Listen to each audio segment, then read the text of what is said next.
This Sunday we'll be looking at the list of names of the 12 disciples that Jesus called. Now in Luke's Gospel, he tells us that Jesus gave the group the name apostles. And the difference between a disciple and apostle is that a disciple is a person who learns by doing. And today we might use the word apprentice. An apostle is a person who's sent out for an official service with a commission. And today we'd probably use the word ambassador.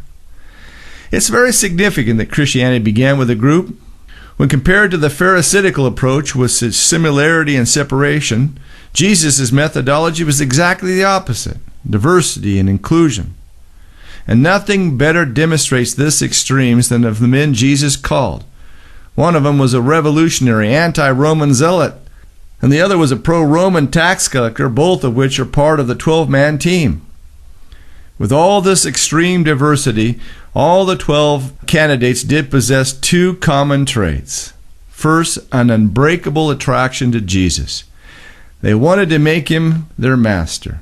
And secondly, they all had the courage to visibly align themselves with him. Why, no band of men ever risked more than these 12 with their allegiance to a radical peasant Galilean who was crashing headlong into religious leaders and being labeled a rule-breaking sinner. Why, these 12 had faults, but one of them wasn't a lack of love for their master. They loved Jesus and weren't afraid to tell the world that they did.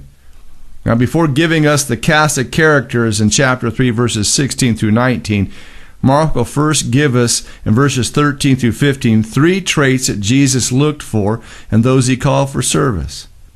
Come out this Sunday, and we'll spend some time together in God's Word looking at why Jesus didn't want a sales force, but instead he selected people who were more relational than they were professional.